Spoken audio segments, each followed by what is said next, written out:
বাংলাদেশের সবচেয়ে বড় রপ্তানি গন্তব্য ইউরোপীয় ইউনিয়ন। ২৭ দেশের জোটভুক্ত বাজারে পণ্য রপ্তানি ক্ষেত্রে জিএসপির ইবিএ ক্যাটাগরির আওতায় শুল্কমুক্ত সুবিধা পায় বাংলাদেশ। কিন্তু ২০২৬ সালের নভেম্বরে স্বল্প উন্নত দেশ থেকে উন্নয়নশীল দেশের চূড়ান্ত স্বীকৃতি পেলে স্বয়ংক্রিয়ভাবে এই সুযোগ হারাবেন রপ্তানিকারকরা। যদিও বিশেষ বিবেচনায় আরও ৩ বছর বহাল থাকবে এই অগ্রাধিকারমূলক বাণিজ্য সুবিধা। এরপর জিএসপি প্লাস সুবিধা পাবেন তারা।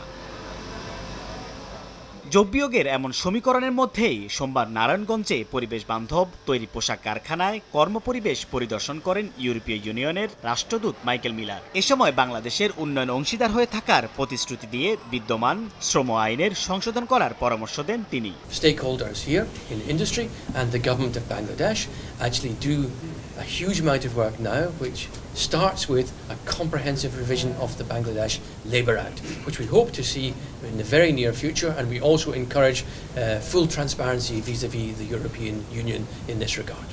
সানবিট সব দিবে সামাল। সানবিট ম্যাজিক প্রেস ডিশওয়াশিং এর মাথা ঘোরানো সলিউশন।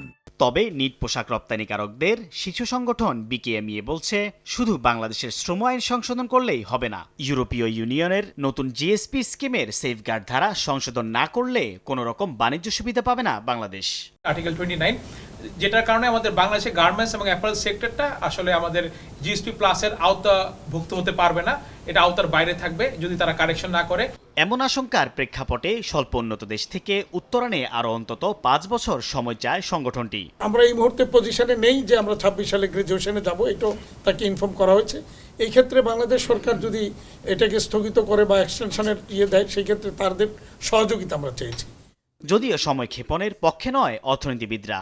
বাংলাদেশে এই মুহূর্তে যে সমস্ত চ্যালেঞ্জের কথা বলা হয় এবং সেটাকে আমি মনে করি না যে এলডিসি উৎক্রমণের সমস্যা, এটা বাংলাদেশেের উন্নয়নের সমস্যা। উন্নয়নের সাধারণ সমস্যাকেই আমরা উৎক্রমণের সমস্যা হিসেবে দেখি। জিএসপি সুবিধা হারালে পোশাক রপ্তানিতে রাতারাতি ১২% শুল্ক আরোপ হবে ইউরোপীয় ইউনিয়নের বাজারে।